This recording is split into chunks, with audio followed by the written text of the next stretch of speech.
शरीर के लिए वरदान से कम नहीं है बादाम, लेकिन कितने बादाम।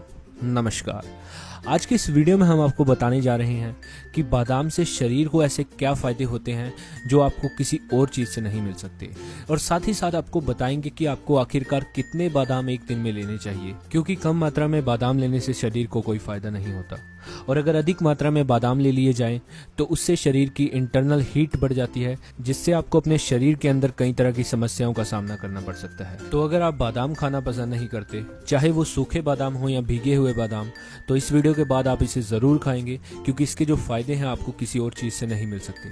तो चलिए आइए जानते हैं इसके बारे में। अक्सर हम अपने बड़े बुजुर्गों से यही सुनते हैं कि हमें बादाम का सेवन रोज करना चाहिए, क्योंकि बादाम हमारी आंखों की रोशनी बढ़ाने या बालों को स्वस्थ करने या स्किन को साफ करने के साथ साथ शरीर के अंदरूनी हिस्सों के लिए इतना फायदेमंद है जो आपने शायद कभी सोचा भी नहीं होगा। क्योंकि दोस्तों, बादाम में आवश्यक विटामिन, मिनरल जैसे कि vitamin E, zinc, calcium, magnesium और ओमेगा 3 फैटी एसिड भरपूर मात्रा में पाए जाते हैं। लेकिन इसका मुख्य तौर पर फायदा तभी होगा जब आप बादाम को रात को भिगोकर खाएंगे और सुबह उठकर उसका छिलका उतारकर उसकी सफेद गिरी का सेवन करेंगे, क्योंकि ऐसा करने से बादाम में पाए जाने वाले विटामिन और मिनरल सूखे बादाम के मुकाबले शरीर को दोगुना फायदा पहुंचाते हैं।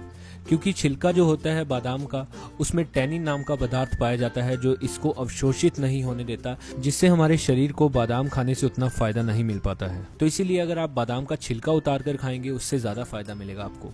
और बादाम का छिलका तभी उतरेगा जब आप बादाम को अच्छे से भिगोकर रखेंगे, जिससे आसानी से उसका बादाम का छिलका उतर जाएगा। इसीलिए आपको हमेशा भीगे हुए बादाम ही खाने चाहिए, क्योंकि भीगे हुए बादाम खाने से हमारे दिमाग की याददाश्त तेज होती है।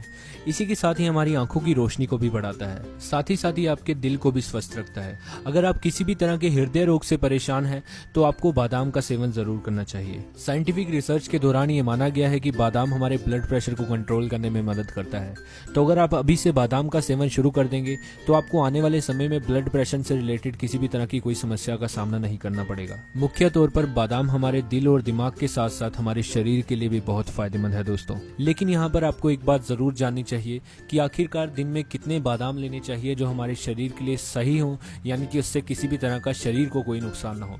तो चलिए ये जान लेते हैं बादाम की मात्रा हमें कितनी लेनी चाहिए। बादाम की मात्रा सर्दी और गर्मी के हिसाब से अलग अलग होती है दोस्तों। यानी कि अगर आप किसी गर्म इलाके पर रहते हैं या फिर उस कमरे का टेम्परेचर जहां पर आप सोते हैं, रहते हैं, उसका अगर हाई होता है, तो आपको एक दिन में आमतौर पर 5 से ज्यादा बादाम नहीं लेने चाहिए। क्योंकि अगर आप 5 से ज्यादा बादाम रेगुलर तौर पर लेंगे तो इससे आपको स्किन प्रॉब्लम हो सकती है और आपके शरीर की बॉडी हीट बढ़ सकती है। लेकिन अगर आप उस कमरे में रहते हैं जहां पर हर समय एसी चलता है, वहां का कमरा ठंडा है, जिससे आपके शरीर को इतनी ज्यादा गर्मी का एहसास नहीं होता, तो आप बादाम की मात्रा कुछ ज्यादा भी ले सकते हैं। और अगर हम सर्दी की बात करें तो सर्दी में बादाम खाने की कोई लिमिट नहीं होती, लेकिन आपको इतना भी बादाम नहीं खाना है कि आपके शरीर को उसका इरेक्शन हो जाए। आप 20 से 25 बादाम भी एक समय पर खा सकते हैं सर्दी के तौर पर, लेकिन आपको खास तौर पर गर्मी में ध्यान रखना पड़ेगा कि आप दिन में 5 से ज्यादा बादाम न लें। आपको बादाम हमेशा भीगे हुए ही खाने चाहिए, क्योंकि इसका जो फायदा होता है शरीर को दोगुना मात्रा में होता है।